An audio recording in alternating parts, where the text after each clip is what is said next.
Cardiovascular disease is #1 killer disease in the world, whether this country is a developed or underdeveloped or poor country.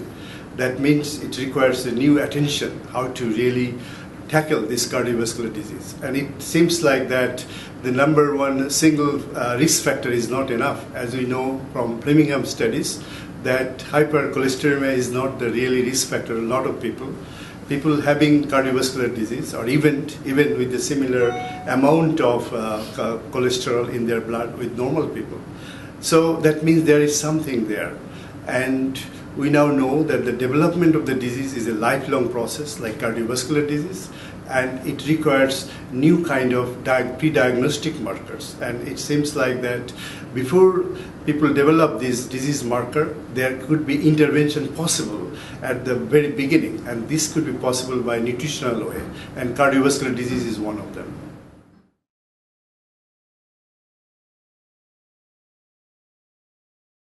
In normal situation, platelet roam around in the vascular bed and look for any discontinuity in the blood vessel. And if it sees it, then it will aggregate there, as it happens in vessel injury. But under a different condition like obesity, diabetes, and hypertension, and smoking, and having bad diet, that all contribute to the hyperactivity of platelet. That means the hyperactivity platelet means they secrete some of the compounds and they interact with the vessel wall and produce atherosclerotic plaque. That means those people with that sort of pathological situation will produce plaque because of platelet hyperactivity.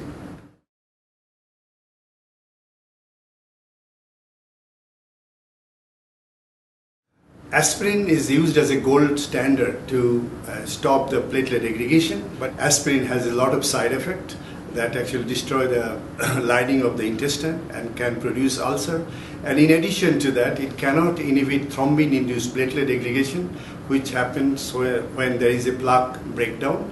Plus, 30% of the people are aspirin resistant. Under these conditions, aspirin is not recommended to use as a primary prevention.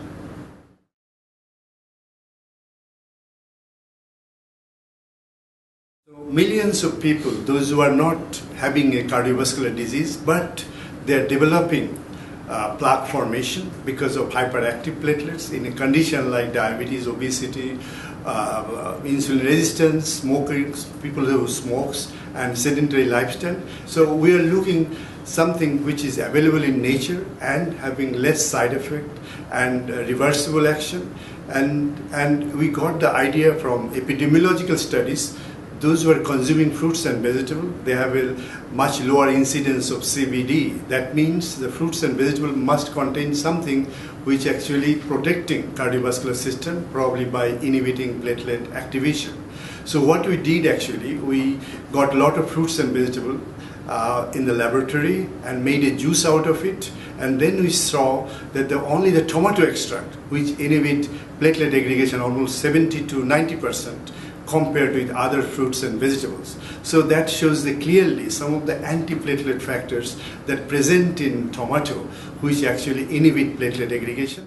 And later we found these compounds are present only in the yellow fluid around the seed in the tomato, not in the skin, which has mostly lycopene. So we actually isolated and characterized those compounds. These are water soluble, molecular weight less than 1,000, and this is the one which contain mostly antiplatelet factors, and there is no lycopene in there.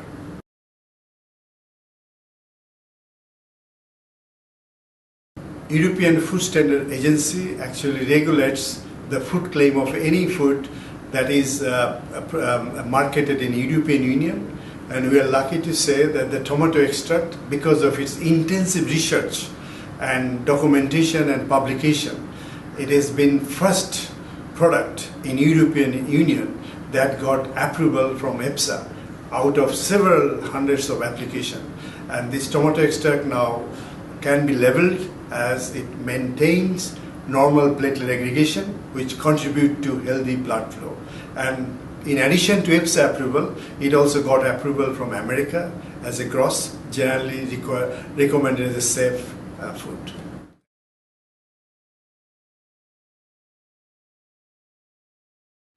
Nitric oxide is another important molecule. It protects our cardiovascular system and prevent cardiovascular disease because it actually has vasorelaxation properties, and also it inhibits platelet aggregation, and thus it increases the blood flow in every organ of the body, and so is important. So the important precursor from nitric oxide is L-arginine, which when it is taken as a supplementation can produce nitric oxide and does this work.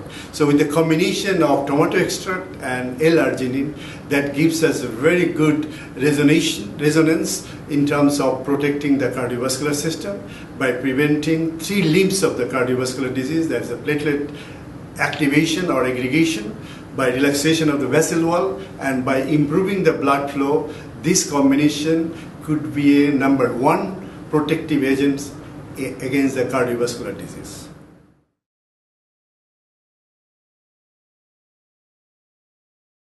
Livextra Young is a scientifically proven supplement which will prevent the occurrence of cardiovascular disease in later life if it is taken daily. It contains scientifically proven EFSA approved tomato extract and Nobel Prize work with L-arginine, which produce nitric oxide. Combination of these two actually prevent any cardiovascular disease by preventing platelet activation and by preventing plaque formation, and it allows the blood flow around the organ so people will not develop cardiovascular disease in later life.